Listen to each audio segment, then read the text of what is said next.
Guys, it's the Unsmooth Criminal. I am back. You guys, I posted a poll.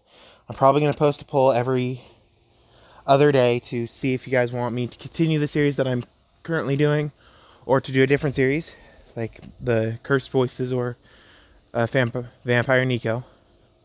But this is going to be part 2 of What If Deku was a demon in the mist. And it's going to be really good. It's noon. Woohoo! It's noon where I'm at the time I'm recording this. And what's great about this is you guys help me remember where I was because you guys are joining the Discord. You guys like joining the Discord. I like you guys joining the Discord. So, without further ado, let's get into this. Quick 2 warnings. I do not own any of the content that I'm talking about in this, like the Naruto content, the My Hero content, or the picture. I do not own any of those contents. I will hopefully remember to leave a link in the description to the artist, or the place where you can find the artist. And you should go check out Naruto and My Hero. Great shows. I would recommend, 100% recommend. Watch Naruto before My Hero. Just saying. Because if you watch My Hero before Naruto, it's going to make Naruto look boring. But let's get into this. So we go to later that day, and Izumi is currently waiting outside of her room for a certain little kitty cat to walk by. And she's just standing there waiting, and after like 5 minutes, the cat finally shows up. And she's dressed for the occasion. And Izumi sees this and goes, "Aw, is my little tabby ready to go?" And Bakugo, yes, the little kitty cat Bakugo, goes red-faced again and goes, "Shut up!" And she goes, "You want to fight? I could put you in the ground and put you in the corner like I did when I was little. You want to do that?" And she's, "No." And someone is currently hiding behind a corner, pissed off.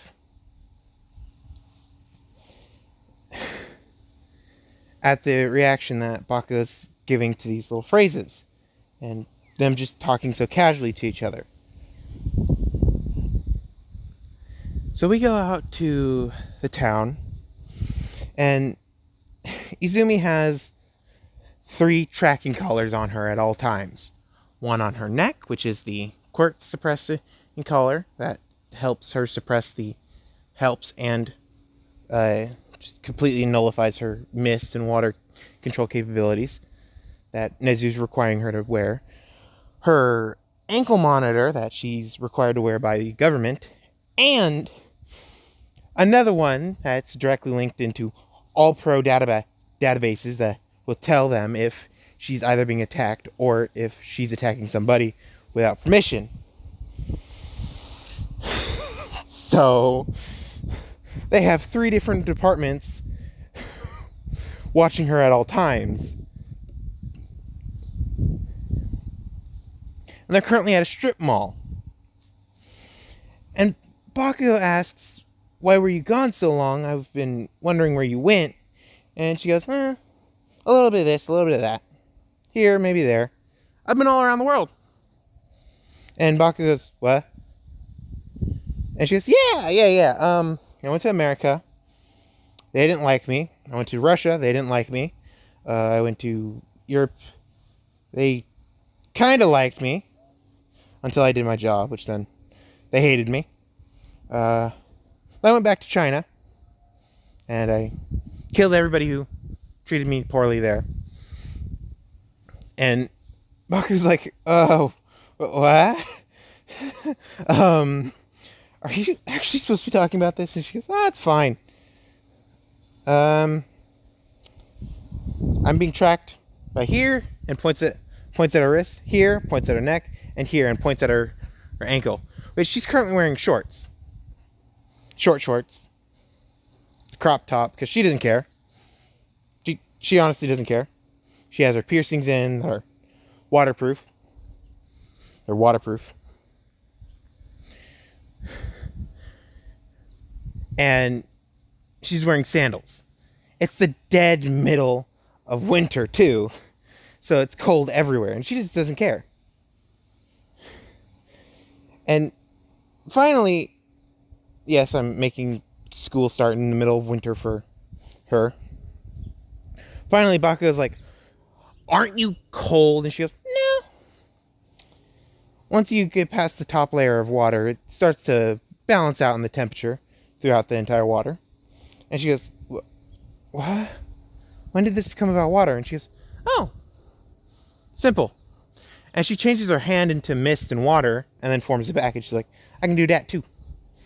I can't die. I can do that.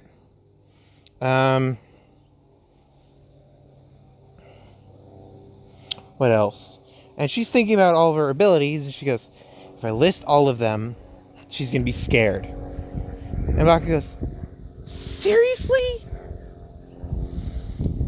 You can breathe underwater, you can't die, you can turn yourself into water and mist.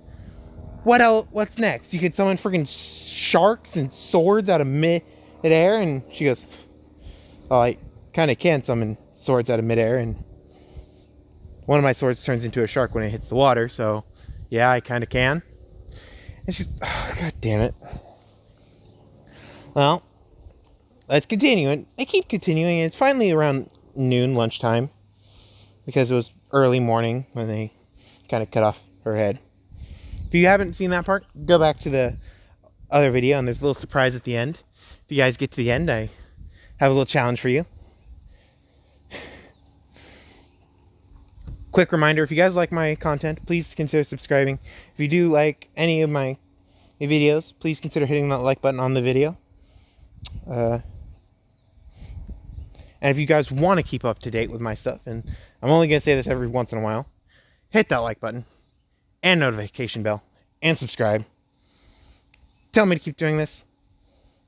I'll keep doing it no matter what, because I think this is fun and I like it with your guys' positive feedback. There's been a few negative comments. I've seen them.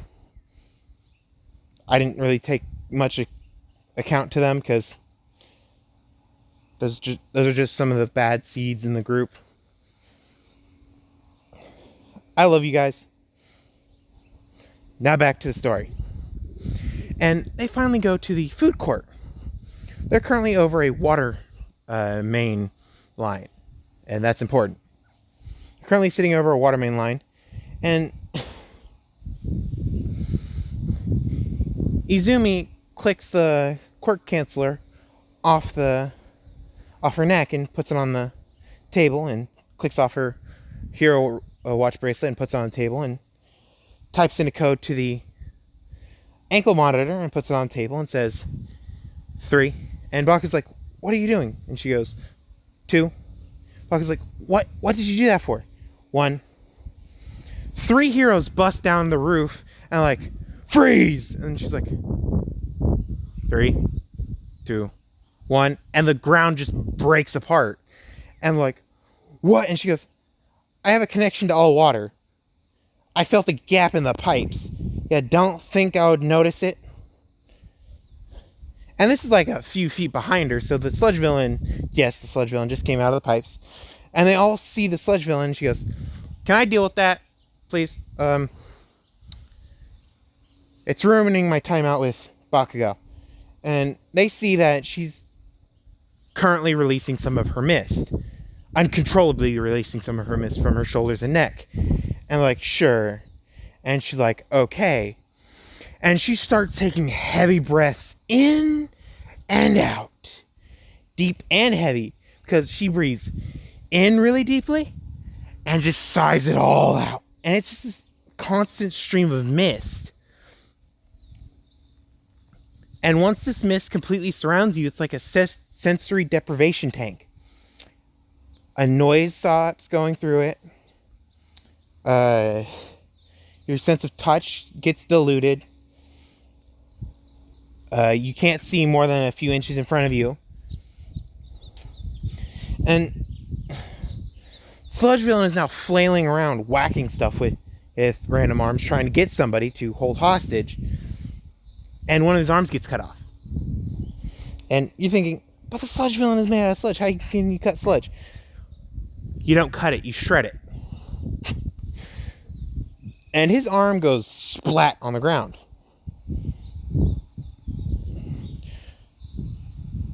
And all of a sudden you hear maniacal giggles coming from the fog.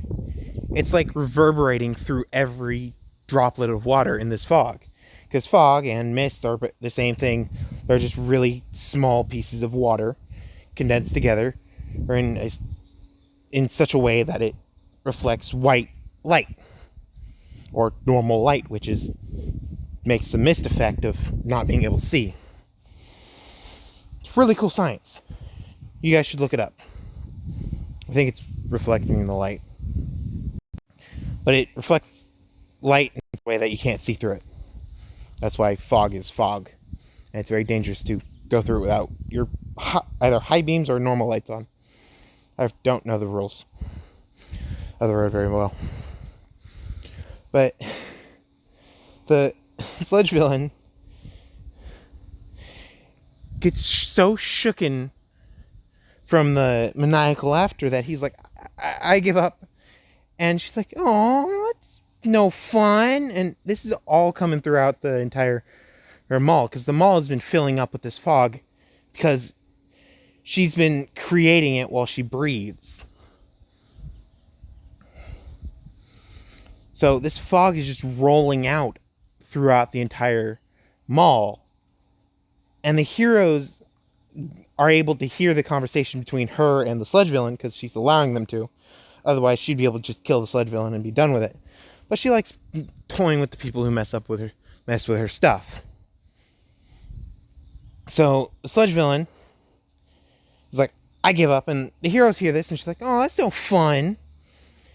So she chops off the other Sludge Villain's arms and pulls out his eyes and mouth and puts it in a bottle and hands it to the heroes and be like, friggin' poop. I wanted to play with that more. And then the fog starts to dissipate. And a hero opens the door and the fog just rushes out in a giant cloud of steam. And she immediately runs over, grabs the bracelet, slaps it on her ankle, or wrist, her basically watch. She slaps that on, and then her choker, she slaps that on. Be like, there we go. Now, if you would, please don't be so close, because I can sense you from here. And like, we are on the other side of the mall. How? And she goes, well, your quirk is speed, your quirk is strength, and your quirk is the ability to teleport through shadows. So, you weren't hiding good enough in someone's shadow, you weren't moving fast enough, and you were just being too big. I noticed you from far away. And they're all looking at her like, what the hell are you? And she goes, don't worry, you're not on my hit list. Actually, my hit list has been cleared off. Damn. I'm making no money. And she just pulls out a wad of cash to be like, here's for the damages. I'm going home. And she grabs Bakugo and basically jumps into a puddle of water and disappears with Bakugo. And like, what the hell? And in her swimming pool, she gets out of it. She's drenched. Her crop top is see-through. Her short shorts are see-through. And Bakugo's clothes are drenched. And Bakugo sees this, and a little small trickle of blood goes down her nose. Rolls out of her nose. And Izumi's like, oh, I'm tired. So she just falls into the water and just floats there. She's completely submerged in the water, and all of a sudden, this cloud of mist rolls out of the water, and you hear snapping from underneath the water. So Bakugo's like, I wonder what's going on under there. So she runs over to one of her sports friends, and I'm making him a sports person, a very dangerous sports person. Kirishima, he's an extreme sports person. He likes diving, free diving. He likes base jumping. He likes doing really dangerous stuff. So he's gone around the world a few times to do different things. Yes, he's not going to be the poor little Kirishima we all know. So he records these and puts it onto the internet on this thing called TubeU.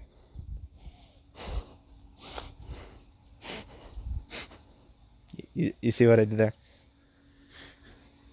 Apparently I can't say YouTube on a YouTube video. So shouting out YouTube on their own site because I'm not employed by them. So it's TubeU. So he puts the videos on there, and he has a waterproof camera because he free dives a few times. He's free dived a few times around the world, so he had to have a camera to do so and record it. So Bakugo runs into his room and says, "Can I borrow your free dive camera? I would like to see what's going on while Izumi sleeps." And he goes, "Sure. Why the heck not?" So he grabs his free dive camera and he turns it on and he says, "Here you go." And he hands it over, and she smiles at him, and he smiles back, and he's like, "Yes, she's noticing me." So we go back to Izumi's room. She's still asleep in the pool. The air is still the water is still circulating with air, so she doesn't die from drowning. Because, little known fact, fish can die of drowning. Just to tell you that. So, after a good maybe 5-ish minutes, she gets back, and the fog has gotten really thick above the water. But she's a little hesitant of sticking her own face down in the water, so she takes a pole and she walks to the edge of the water, because she could still see a semi-outline of the pool, because she opened the door, the fog dissipates. She sticks it underneath the water and waits like 5 minutes, and then pulls it up and sees that the casing that protected the camera, because the camera's still waterproof, but they prefer to have a casing just in case, got a giant bite through it.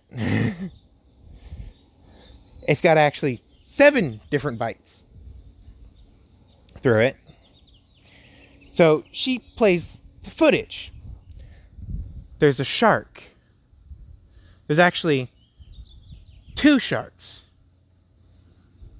One's a hammerhead shark with what looks like an axe blade for a fin, and one's a normal shark, and they're fighting constantly.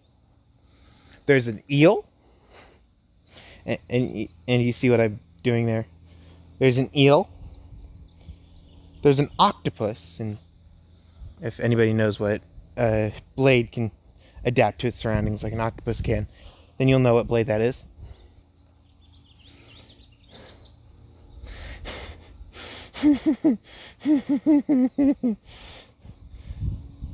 There's I think it's a hammer shrimp. I think that's the name, but it's a shrimp.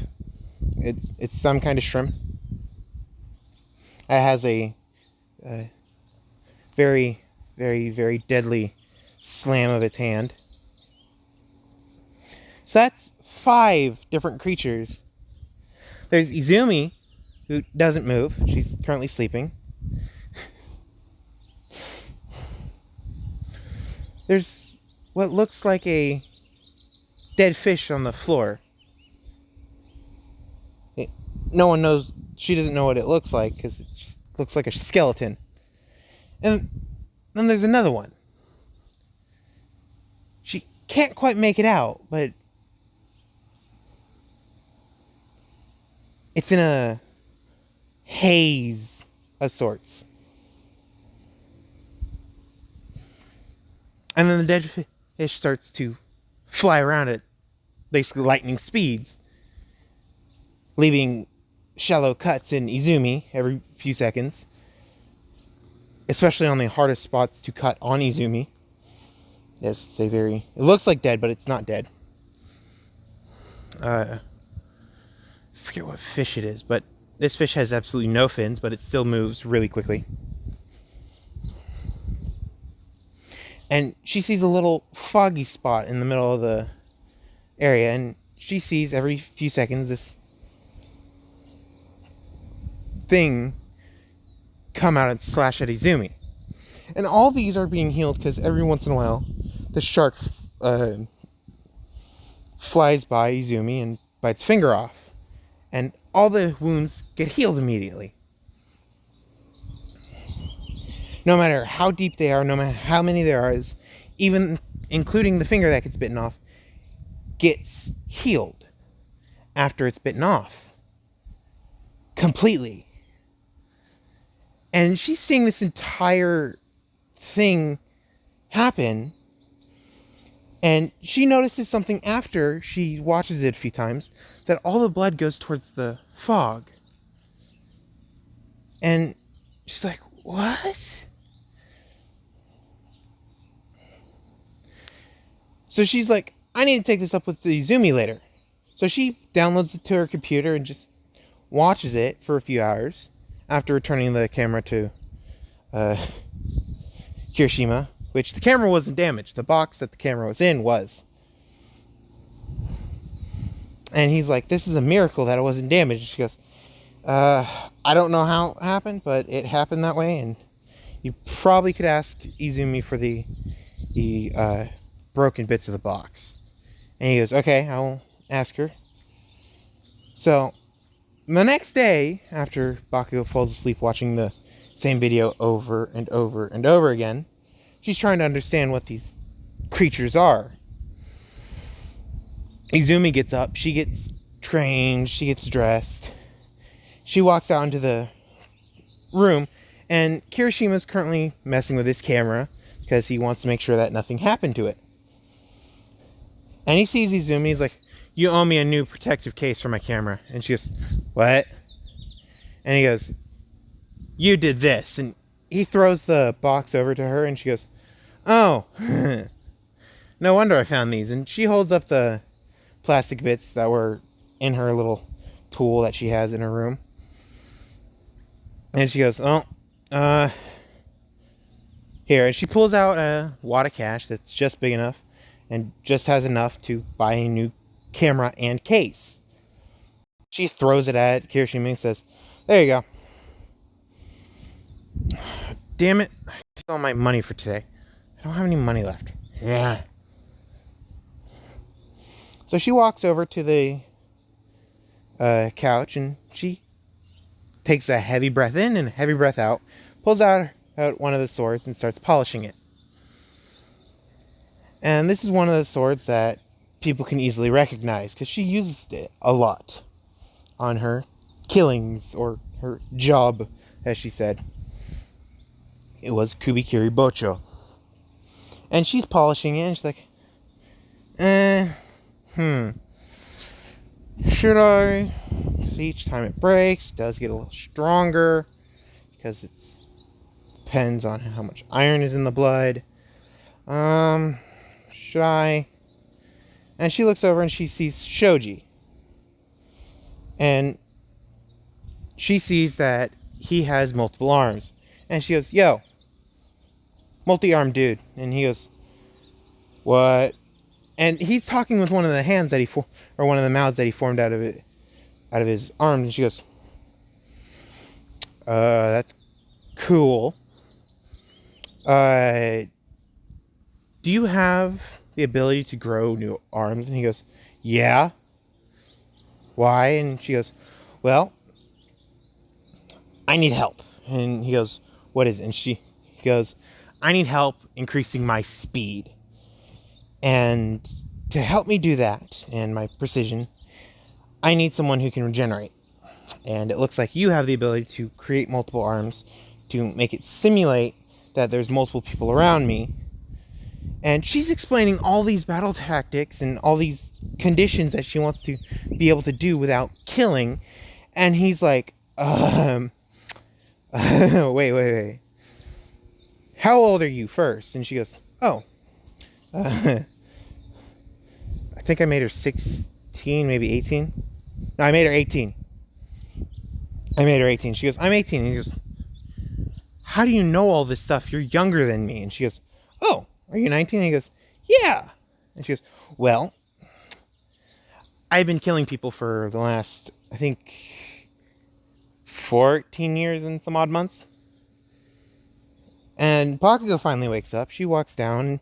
She's in her PJs, so it's a very lewd get up. Kirishima sees her and gets a bloody nose. Mineta has been taught his lesson multiple times by Izumi because she's kicked him multiple times over. So he doesn't perv out on Bakugo or Mina, I think. I think it's Mina. That might be the Doomslayer one. I included Mina Sowa, which is 2. He doesn't perv out on any of the girls in the class while she's around. Yeah, I added Mina to the group of friends. So he doesn't perv out at all. So she is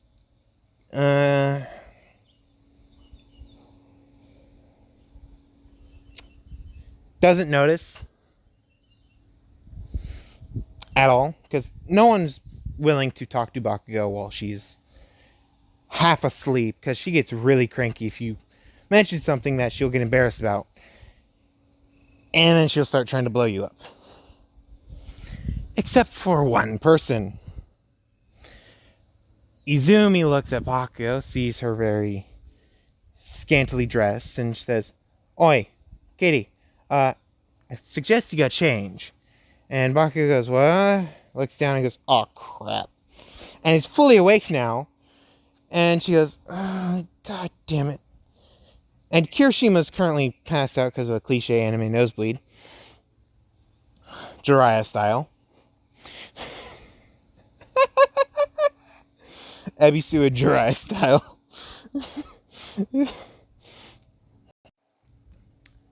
That's a little Naruto reference for you if you've already seen Naruto. So we go to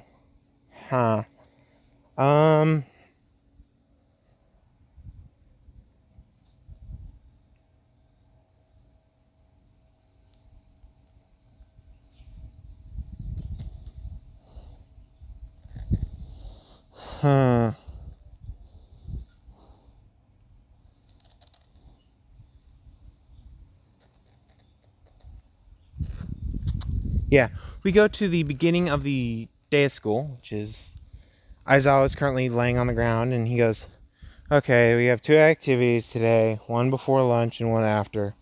And he's in a caterpillar mode, and he sees Izumi walk in late. And he goes, since we have a new child, a new problem child, we're going to be doing the beginning of school test again. And they all look at her, and then they look at Aizawa and go, what? And she goes, about that test, I can't use any of my abilities until after I've gotten approval by the teacher of this class. And he goes, I am the teacher of this class. And she goes, oh, well, can I use my abilities then? And he goes, only one, your strength. And she goes, but I'm stronger in the water. And he goes, fine, I'll give you a bucket of water to stand in. And she goes, ooh, okay. I'll make it warm water because it'll freeze if it's not. And he goes, I know. Everybody get out there. And he's just so depressed because he has another problem child to deal with. And everybody looks at her, and she walks up to the circle, and the circle's currently iced over. Yes, it's that cold right this second. And he brings out a bucket of warm water. It's boiling water, actually. And he puts it down, and he goes, we have an ice quirk user here, so he'll cool it down if you need it. She goes, no. And she jumps in the water, and she goes, so warm. This doesn't really help with my temperature, though, but she pulls back her arm, and she goes, is it okay if I use a rock? And he goes, no, you got to use a ball. And she goes, okay. So she pulls out her needle out of thin air, which is literally over her shoulder. And she goes, okay, give me the ball. And a hero goes, you must put that away. And she goes, God damn it. Stop following me. I'm on UA grounds. And he goes, I've been assigned to follow you at all points in time. And he goes, it's fine. I gave her permission. So he gives her the ball and she goes, okay. So she starts wrapping up the ball in this wire or tying it off in a little bow. And she puts the needle, she throws the needle into the ground, which it slowly fades away because it's not being constantly fueled with the fog that she can secrete literally out of every pore in her body if she wants. So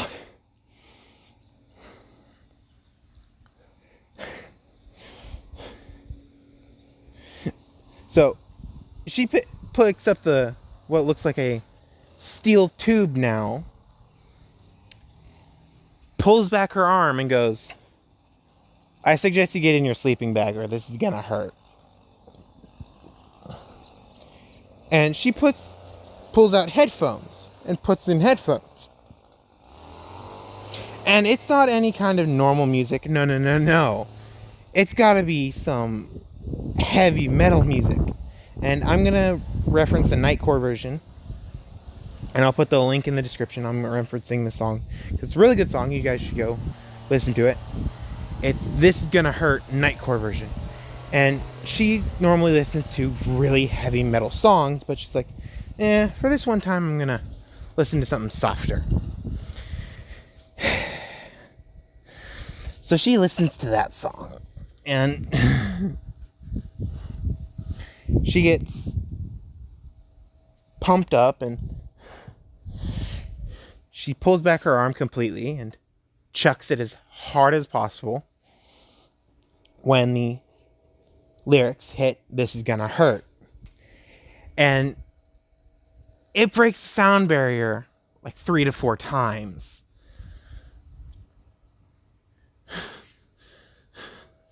So Aizawa looks at the little meter and goes, let's wait here. And he's like, oh God, this is gonna be freaking hard to deal with her. So she's like, 3, 2, 1. It hits the ground and then it bounces back up. And he goes, what did you do to the ball? And she goes, I did one thing.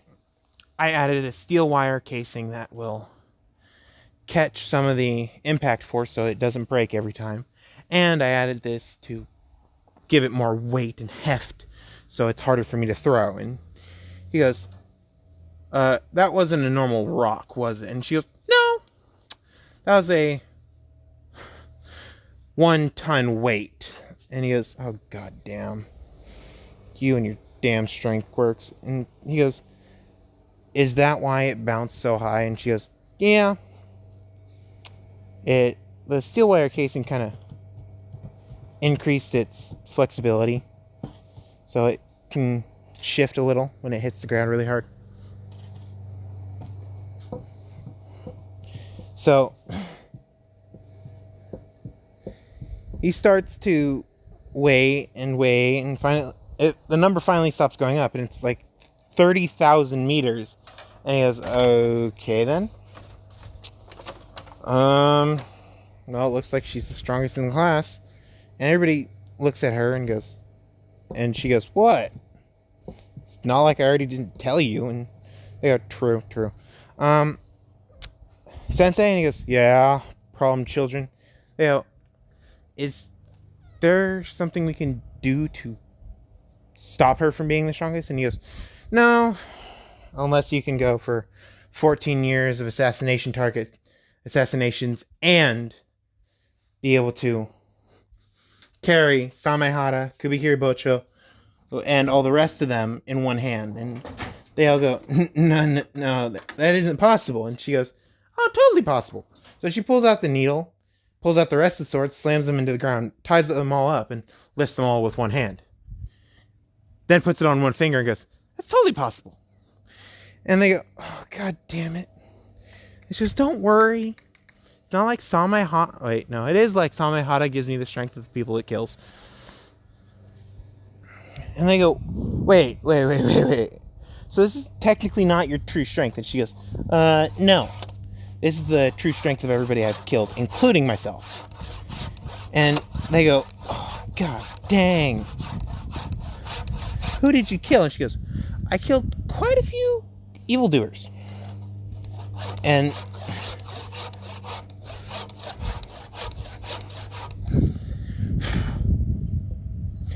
Aizawa goes, yeah, she did. I especially know one of them because they were the assailant that attacked one of my friends while they were in UA. And she goes, oh, you're familiar with my work. And he goes, yeah, sadly. I've been trying to catch you for the last 10 years. And she goes, aw. Does a little caterpillar want to become a butterfly? And she doesn't care what she says to people, because she knows she can back her words up if she starts insulting them. And he goes, fuck off. I don't care. And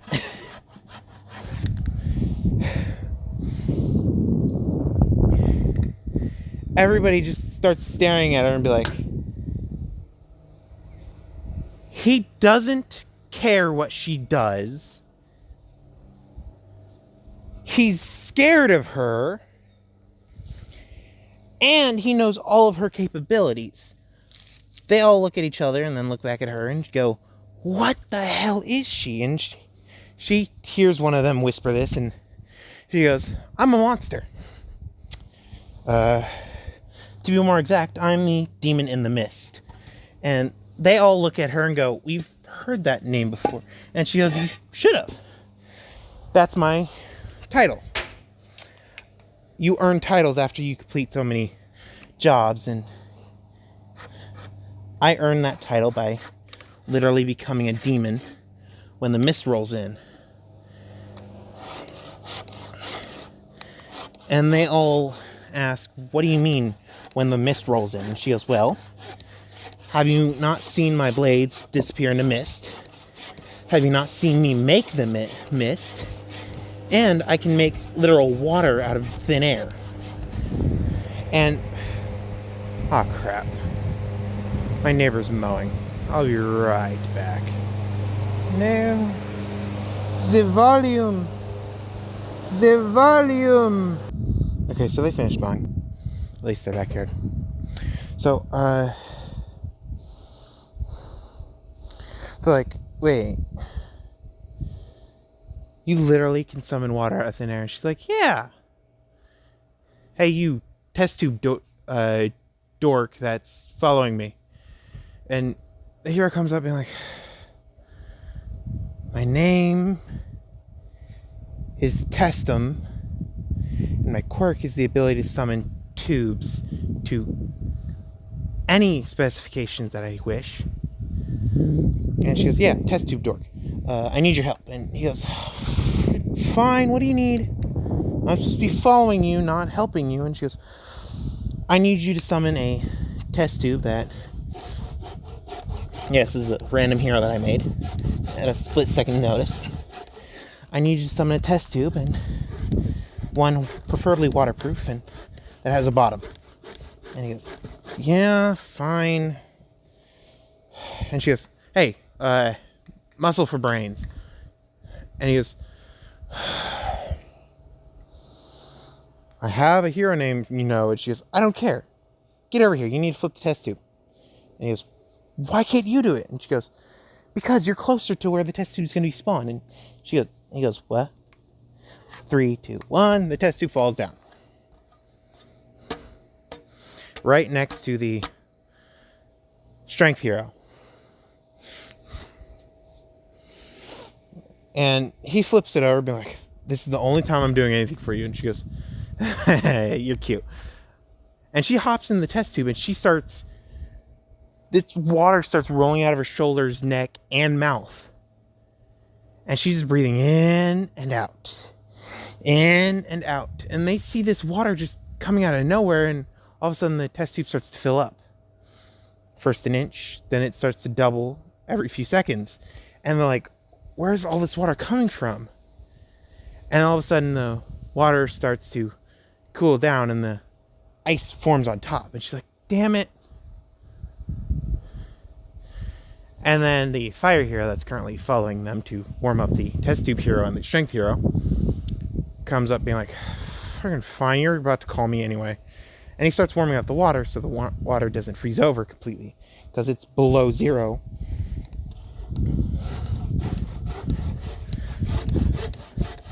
So she's like, thank you. And you're right about me calling you shortly. He goes, yeah, freaking figured. So they all look at her now in a different light. All of Class 1A. Including Aizawa. Because she's really nice now that he gets to know her. Even though he still thinks what she did was wrong. She kind of agrees too. And he's confused about that. And she goes, you could be an assassin, but still not like your job. And he goes, true. Like you could be a villain and not like villainy. And she goes, sort of. I don't classify people who've done villainous actions as villains until after they agree to that they like what they're doing. If they don't like what they're doing, I normally don't punish them. AKA kill them. I normally just give them a wad of cash and say don't do it again. And I was like, whoa, you can't do that as hero. And she goes, I know. That's why I'm going to be the unconventional hero that everybody doesn't like. I don't care what people think about me. I've learned to not care after so many years of people calling me a monster. And she looks straight at Kirishima and says, and I don't care what kind of quirk comes after me. I will do whatever I have to survive. And Kirishima's like, what? And she's done with her tests now and demonstrations. So she walks over to Kirishima and says, I know you've been watching me and Bakugo. I suggest you let Bakugo choose for herself. And he's like, wait, what? On the outside, he's like, wait, what? And on the inside, he's like, crap. She knew I was hiding. And she whispers something into his ear and then he starts freaking out physically on the outside of the facade. And she goes, oh, don't worry. I won't tell. Good luck. And he starts freaking out even more. Bakugo walks over and be like, hey, shitty hair, what's wrong? And I'm going to end it there. Hopefully you guys enjoyed. If you guys did, consider hitting that like button. And at the end of each video now, and if you've lasted this long into the video, at the end of each video, I'm going to be giving off a little optional thing that if you do, and yes, you'll have to be putting it in the Discord chat, the answer, you'll be getting paid by me, the owner of the server, to help unlock A, ship tickets, and B, yeet slips. Yeet slips have a very high cost, but ship tickets, you must have at least, I think it's 2 or 3 people that agree with you. And you must each have a ship ticket. Just saying. You must say in the answer or chat either boys are the best or girls are the best for swimsuits. And you must say in total boys or girls, not choose boy or girl, have the best swimsuits. So it's your personal opinion and gender, either boy or girl, I won't judge. have the best swimsuit. So if you say that in the answer column in the Discord, and I'll try to get a link to the Discord, I'll get you your points as fast as possible. I'll be doing this for each video. I'll be giving you 500 points per time you put this in the answer column. So if you guys do answer it, and I will have a 2-day slowdown. So if you answer it once, you can't answer it again for another 2 days. For 2 days. So yeah. So if you guys do answer it, you get 500 points on top of the points you get for already chatting in the Discord. And we're having a little bit of issues with Discord bots. So I think I've been told by my resident Discord whiz, Mina, that they have a maintenance title over the bots currently. So hopefully that's sorted out later. La Brava is working a little bit at this point, which is the music bot that we have. So hopefully that gets fixed. But remember, either the word boy or girl, and then the phrase after this has to be swimsuits are the best. So yeah, if you put that in the answer Discord section, I'll try to get you your points as fast as possible. And I'll have Mina help with that. He's the Discord admin. And if Sis is willing, because Andrew21, goddess of the weebs, is willing to help with this point thing, they will be giving out points too. So hopefully you guys enjoyed. Talk to you guys next time. Bye.